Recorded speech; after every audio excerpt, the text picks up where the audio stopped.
Hey guys, welcome back to our channel, Beyond the Film. We're going to be reviewing the movie Annihilation, directed by Alex Garland. And again, we're going to be talking about story/pacing, characters, action/visual effects, cinematography, theme/message, and finally overall thoughts. Again, if you like to skip to whichever part you want to see us talk about, then just skip to the part. I'll provide the time frames in the description. Yeah, so starting off again, story/pacing. It is written by the director himself, Alex Garland, and he is also known for 28 Days Later and Ex Machina. And so far, I think the story was confusing at first to me. Yeah. In terms at the end, but I think overall it was okay.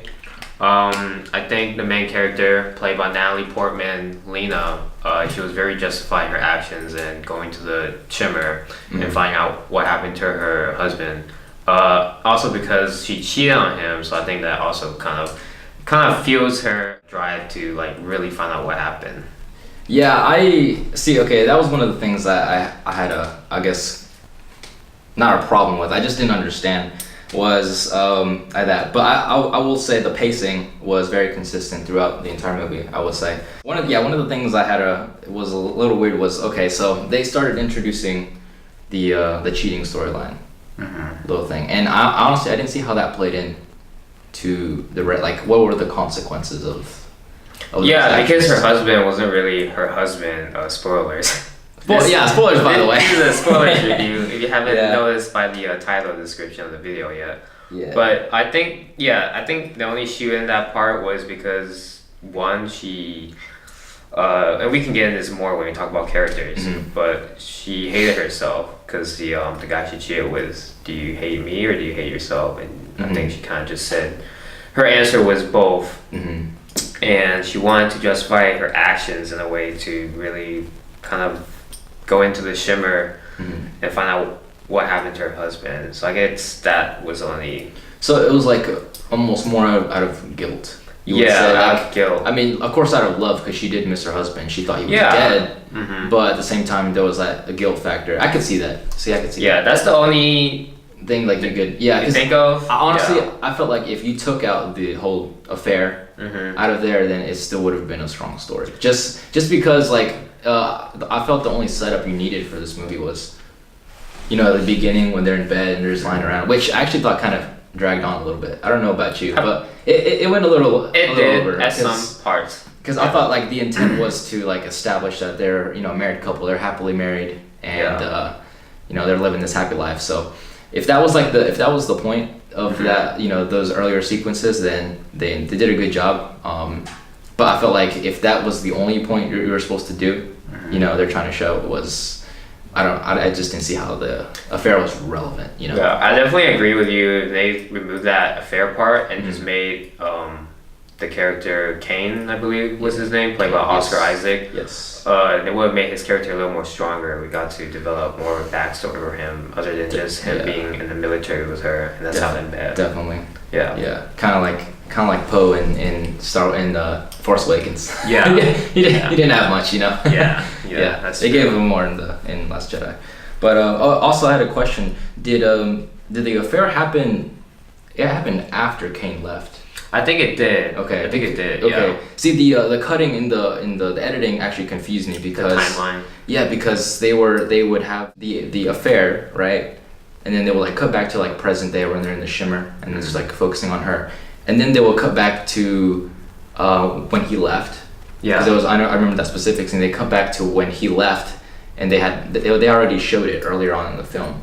But they cut back to when she was on the bed, and he's like, "I gotta leave today." Yeah. And then I thought that they were supposed, that was like, that was relevant, I guess you could say. Yeah. Like, so I didn't know if they said he knew, because remember in that scene when she's standing by the window after fucking that one dude. Oh yeah. Well, I forgot his name, Shepard or whatnot. I think he said like, do you think he knows or something? Yeah, you remember that? Yeah. So I was confused as to whether it happened before Kane left, right, or if it happened afterwards. See, I was under the impression that it happened afterwards because she That's thought what he I was thought dead, But then whenever they confused me with the cuts, because then they just showed him leaving afterwards, and then I kind of got a different feel as to before, I was thinking like, okay, so maybe he found out that she was cheating, and that's why he was like being cold and distant instead of being cold and distant because he was going into the shimmer and couldn't tell her. In terms of pacing, going back to pacing, I think, again, you said the flashbacks when they were just fooling around in bed. Yeah, it felt a little slow to me at parts. I felt the same thing, and I wish it was done a bit faster for my preference. Yeah, me too. Yeah. And then Tessa Thompson's character, well, I guess we'll get into characters later. Yeah. But as for the story/pacing, all I can say is, yeah, pacing was a bit slow at times during the flashbacks. I wish they would have developed more of Kane's story, backstory a bit better. I think one scene was just them just sitting on the couch reading their books in silence, and then they didn't really say much. So I guess I wish they would have said a little more. They would have had a little more dialogue between them. Yeah, I kind of established more like how their relationship is going, whether they were okay before Kane left, or whether or not they were having problems, issues, which it looked like they were. I think it was just that Kane didn't tell her much about what he was doing. Because she was out of the military and now she's like began her teaching career or whatnot. So she felt very left out and distant. So the cheating did happen afterwards. I'm not saying it justifies her cheating. But that's probably why she cheated, because she felt so distant from him. I really liked the concept of the shimmer and of the alien itself. It was very, I wouldn't say it's not original. I feel like I've seen this kind of thing before, but it was really intriguing. Like it was, with Alex Garland films, especially, I really enjoyed Ex Machina. I did too. Yeah, that movie was great. He, he writes this kind of mysterious, strange, and scenarios. Well, it is based on a book. I forgot to mention that by Jeff Vandermeer. Yeah, again, I think the story was solid. It kept me interested and invested in it throughout. Again, some parts lagged on, but for the most part, I think it worked for me. Right. So, guys, we're going to be talking about characters. The characters that stood out to me personally was Lena, Dr. Ventress, played by Jennifer Leigh, Dorison, played by Gina Rodriguez, and Radek, I'm not sure if I'm saying that right, played by Tessa Thompson, which is one of my favorites actresses. She was Valkyrie in Thor Ragnarok. Yes, she was great. And played some character and also in Creed. And then Shepard, played by Tuva Novotny. I'm sure I'm butchering that name. Novotny. You say it with confidence and it will be okay. There you go. So to start off, I think, I'll start with the weakest actually. I think Kane was the weakest for me because it was a very one-dimensional character in the story. Given what he had to do with, it wasn't much. Granted that it was because he just came back from the shimmer, he was kind of possessed or something in a weird state. He wasn't Kane. So I understood that part. That's why it was the weakest for me. And everyone else was decent. I didn't really hate their performances, nor did I love it. Natalie Portman as Lena, she stood out to me. She always delivers She did a great job. Yeah, she always delivers the emotional range. Always. Yeah, and great her actress. Wanting to cheat on Kane wasn't a good enough reason for me. So that part of the character arc or development, however you want to call it, didn't work for me. Tessa Thompson playing Radek. She was good at playing the nervous, shy, timid physicist. So again, solid acting from her in this movie. I thought Lena's motives it all made sense. Like you said, her wanting to go into the shimmer to find her husband was obviously what I'm pretty sure anybody would do if they found out their husband was like for one, he came home, right? He came home and he was acting weird and started coughing out blood and shit. And so like of course if you were in her situation, that's what you do. You'd be like, well, what the fuck's going on? So she wanted to find out more. She wanted to find out more. They kind of, I don't know if they told us that she was like ex-military. She was ex-military. way before she actually started shooting that crocodile. Because or whatever it was, I don't know if it was a crocodile. Well, I think there was a picture in the beginning where they were doing like a establishing shot or a wide shot of the room of her in the picture. It was a military uniform. Alright. But I liked her character. She badass, badass kind of womanly character. It was interesting how they kind of had like a female Suicide Squad thing going on. Yeah, you can say that. It was pretty cool to see. Yeah, you don't see that much. Yeah. So I thought that was cool. I think Tessa Thompson's character, Vadik, or Radik, I'm Yeah. sorry. It was He's having so much trouble. yeah, I keep pronouncing her name wrong. Yeah. But I think her wanting to become part of the shimmer in a way, to become part of the plants or something, when the plants started spreading from her, I think it was just kind of weird for me at that point. Yes, it was weird, but weird to me in the sense that why did she wanted to be a part of it?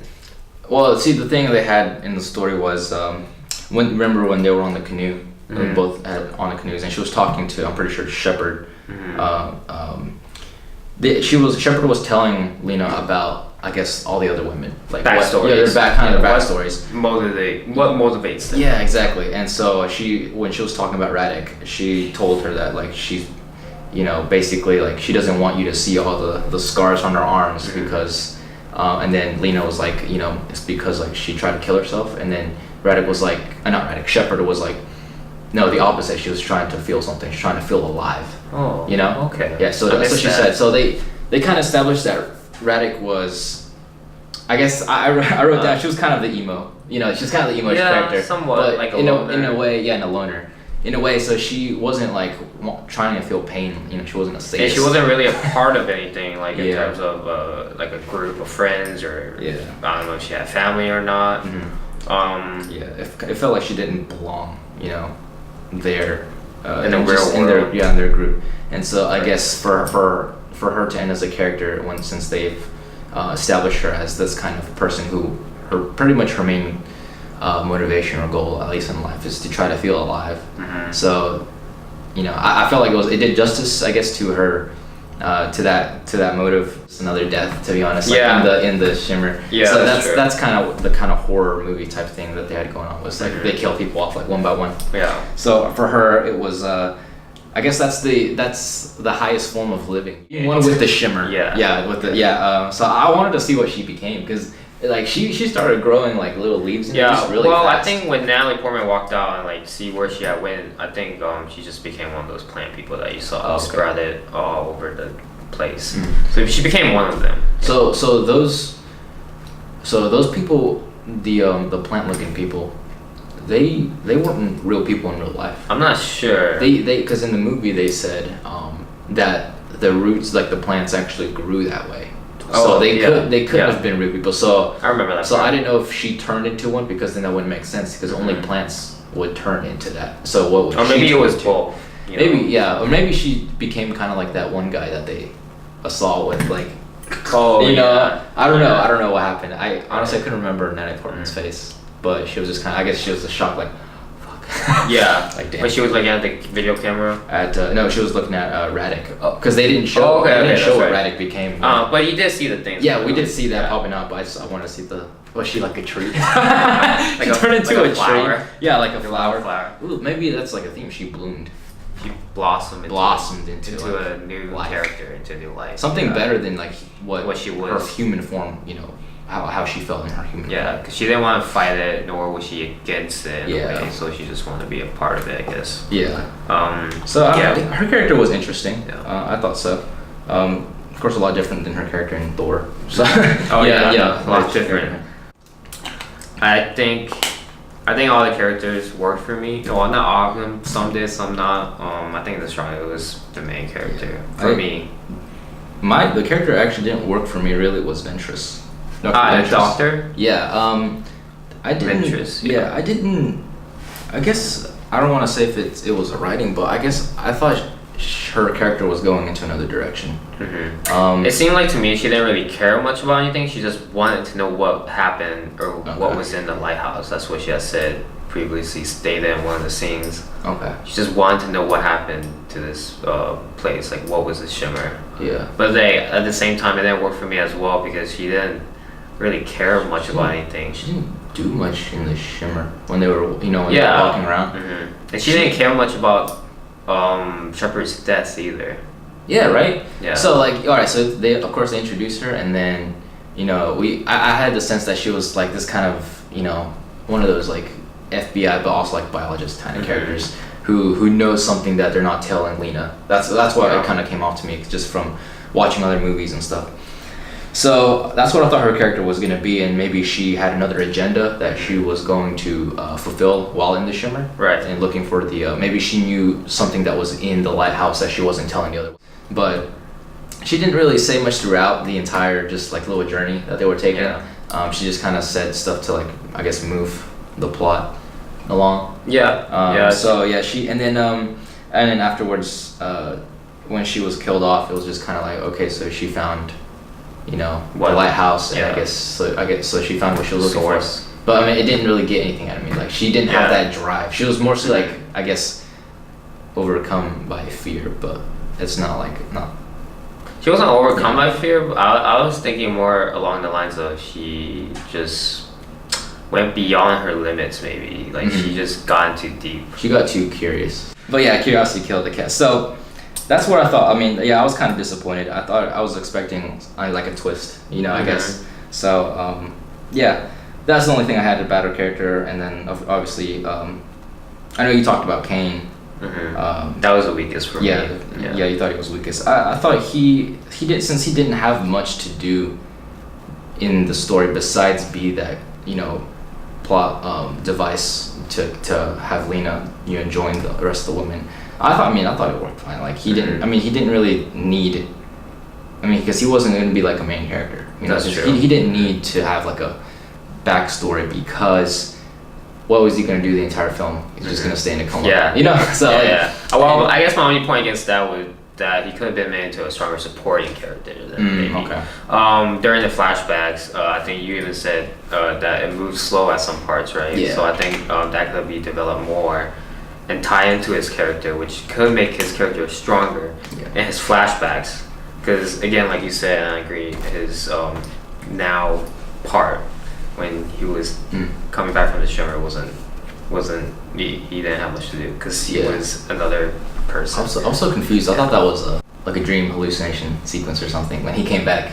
Cause I didn't know what was going on. Like, did he just come back? Yeah, he just came back out of nowhere. So I thought it was like, all right, so what's going on here? What kind of like? Yeah, I thought she had imagined him too. Yeah, me too. So I was just like, what's going on? So that was strange. But of course, I guess it's the style of the film. Yeah. What else characters? So like I was saying.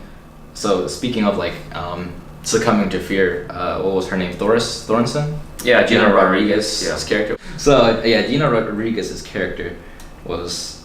I liked her character. I guess I just like I haven't seen what was that show she's in? Oh man. On CW. Tip of my tongue. Jane the Virgin. Jane the Virgin. Yeah, I haven't seen that show. I haven't seen but, that. But I mean, she has like this presence that's on screen. That's just kind of like she's kind of like that goofy character that in the end is the one who succumbs to the fear of the Shimmer.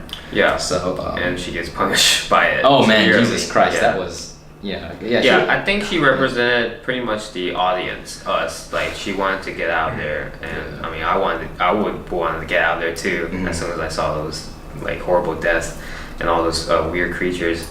But yeah, she just represented the audience, represented us, and she definitely spoke her mind. Yeah. She spoke up against Dr. Ventress, and then turned to Lena and was mad at her for not supporting or for not having her back. Yeah. She obviously she started making just rash decisions because of her fear. Her fear. Yeah. But she was a likable character. I thought she was cool. Yeah. But she worked for me too. Yeah. Do you remember what each of the women specialized in? Like their scientific fields? I think Radek was a physicist, and then Dorison was I think she was in the military as well. I can look it up. Oh, she was a paramedic. Okay. Yeah, and then Shepard was a surveyor and geologist. And I'm just reading these off here, Wikipedia. And then Lena was a biologist and former soldier, of course. Dr. Ventress was a psychologist, and the leader of the expedition. Yeah. Okay.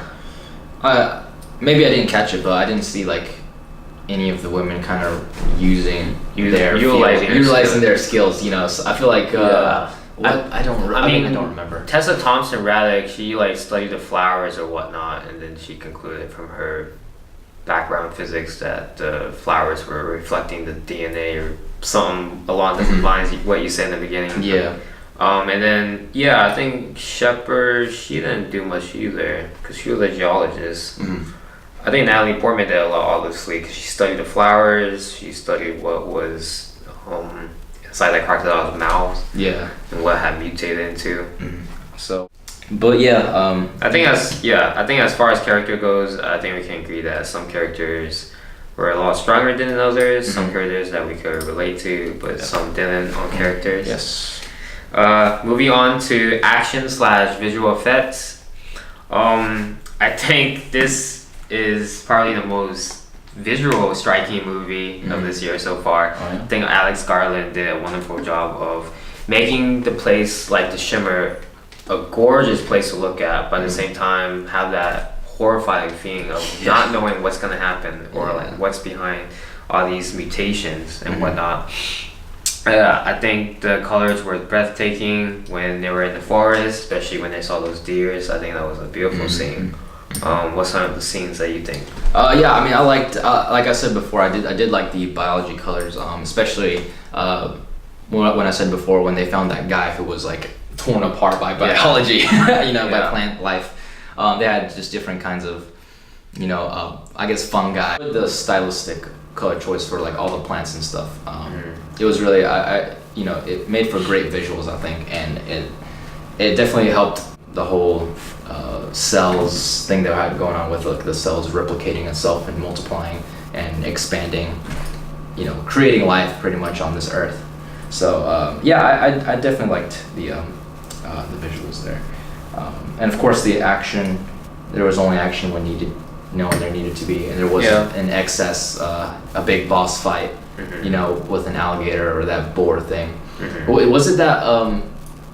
Okay, so it was that boar/bear type thing that kidnapped Shepard. Yeah. Right. Okay. Yeah. All right. That honestly, that when they did that scene, it wasn't like of course they didn't try to do like a jump scare. Yeah. But they just did it. It was just kind of like, boom, she's gone. It was kind of a jump scare for me, but was it? Yeah, I mean, she was just like, she was there, and I was like, okay, so somebody's probably gonna die. Yeah. But like, it just came in, and then just left. I was like, that's it. She's gone. A little underwhelming for you. Yeah, there wasn't like in that build up of intensity, anticipation. It just kind of happened. The only build up in that scene was them looking through the binoculars and seeing what was out there. The action part I can remember was Kane when they were looking through the video camera, taking that knife to his friend's abdomen. Yeah, and that was pretty visceral, and that was crazy. I think the mix of practical and visual effects were done pretty well. Yeah, for that was really cool. The definitely all the mutated creatures looked really good actually. I don't know if they used any practical. They probably didn't. Just CGI'd it, but it was great. And then of course the ending looked awesome. The lighthouse and all the snowflakes. Well, it looked like snowflakes, but they're actually trees, made of crystals, made of crystals, or whatnot. Really cool. I love the colors, and it was great. I enjoyed the visual. It was obviously a very pleasing, stylistic movie to watch. Yeah, for sure. I think the only final point I can bring up is when they're looking into the shimmer and it's reflected back into their eyes. I think that was done well as well. And then at the final scene, when they were looking into each other's eyes, Kane and Lena, the irises were moving, and you could see the little colors. Yeah, I think that was pretty cool too. That was cool. Yeah. But yeah, it also kind of reminded me of Predator. Really? Yeah, Predator, because like of how like they came in, and it was like something was hunting them, but not really. Okay. So like they were in a forest. It gave you that sense. That sense of prey. Except this forest looks really beautiful. Yeah. You wouldn't think that. Yeah. And there's no predator, like actively hunting them. It's just nature. It's the alien nature. Yeah. That's doing its thing. And they just happen to be the prey. Yeah. They happen to be there, and it just like it takes their DNA and like it's like strips everything from them. Yeah, mix it all together. It's pretty cool. Definitely more of a pleasing to look at movie. Yeah. Of course, that's what kind of captures your attention at first when you watch the trailers and stuff. Yeah, that's what pulls you in. Yeah. Moving on to cinematography, I think it was done by director of photography Rob Hardy. I don't know much of his work, but as far as the movie goes, two examples I can think of is a shot of Kane when he was in the kitchen from the hallway. Was great usage of giving an unsettling feeling about him, because you don't know what frame too. Yeah, for sure. 'Cause you don't know what's going on with him when you come back. So when you don't see his whole face, which translates for me into the meaning of the unknown and being confused. I think that was a creative way to do it because I think in most horror films, not saying this is a entirely horror film, but it borrows some elements. I'm glad they didn't use the when someone is being unsettling when the camera is placed right here and it's giving you a side view of their eye, or even a low angle shot to give it another like scary feeling or something wrong with it something wrong with the character. So I'm glad they gave us a different kind of camera shot to convey that feeling of being unsettling. And then another example, which is my last, frame within a frame, in a forest scene after Lena sees the deers run off, and then the branches of the trees framed around her body. I think that was a nicely composed shot. I don't remember that shot actually, but yeah, okay.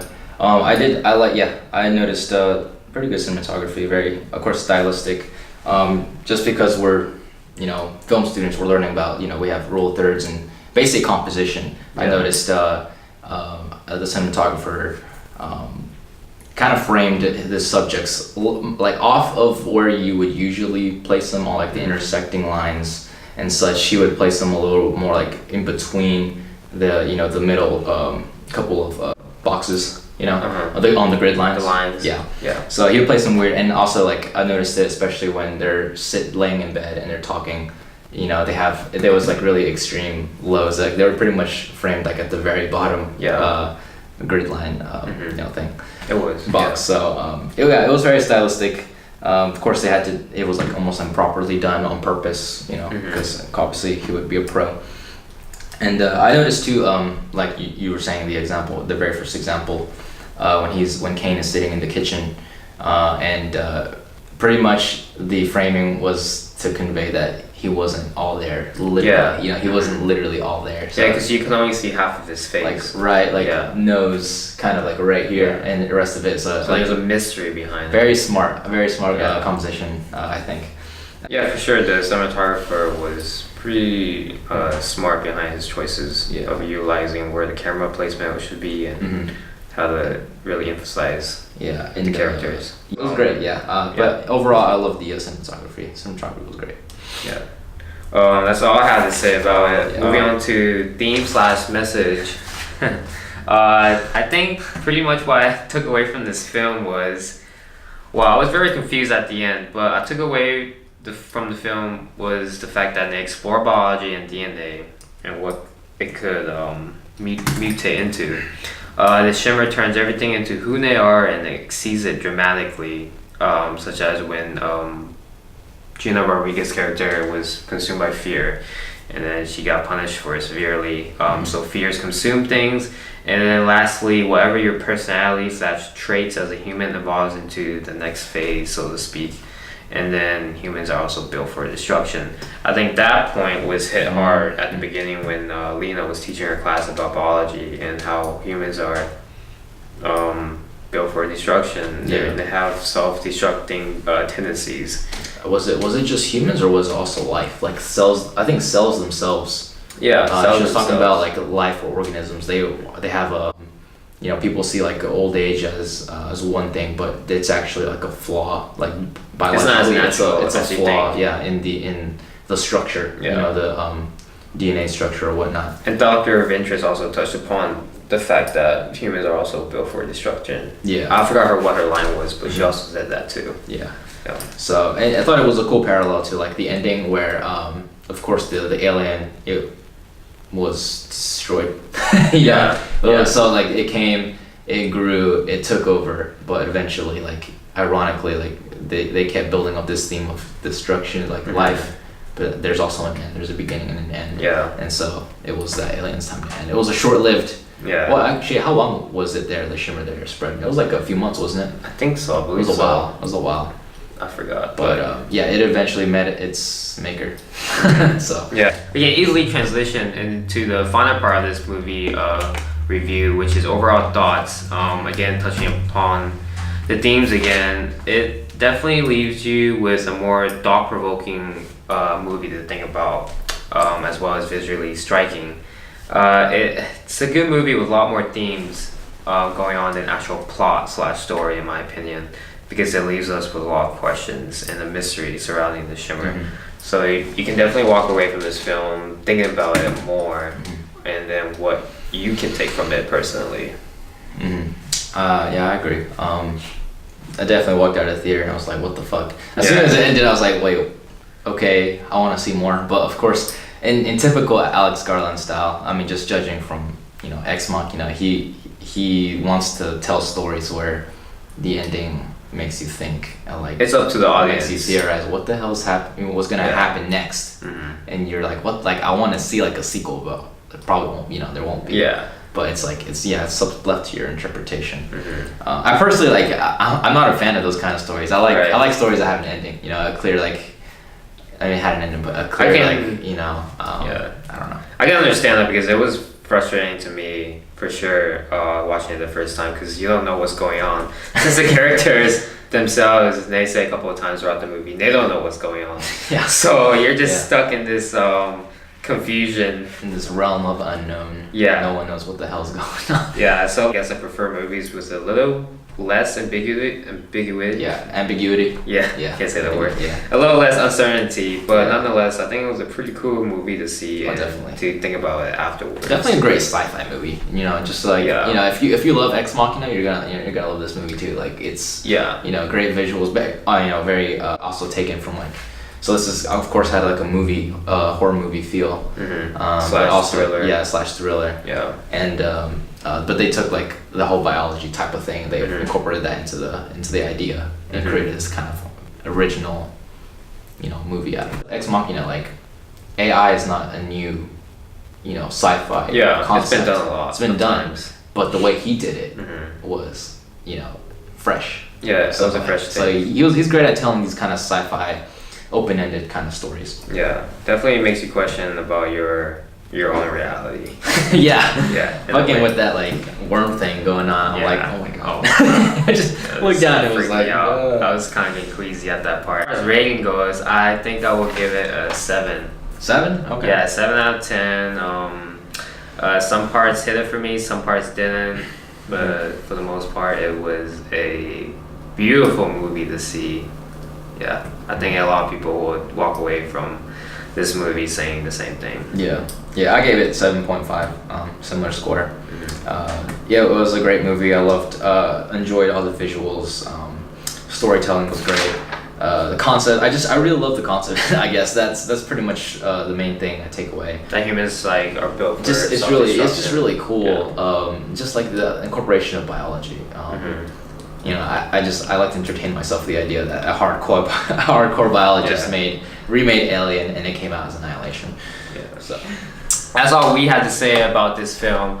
Definitely recommend it, seeing it, checking it out. Some people will like it, some people will hate it because of the uncertainty and the mystery surrounding weird creepiness going on. Yeah, I definitely recommend seeing it. What do you think? Yeah, definitely. Yeah, I recommend it too. It was a great sci-fi movie. If you love sci-fi, if you love Alex Garland and Ex Machina. 28 Days Later, the zombie film. Yeah, zombie film. That was. But yeah, I recommend this movie. It was great. It was a great experience. If you want to be, you know, like kind of grossed out, but also creeped out and intrigued the whole time, and if you like open-ended, ambiguous endings, this movie's pretty. Be sure to check out our next movie review or next trailer reaction. Thanks. Cool. We'll see you guys next time. Yeah. Peace out. Peace.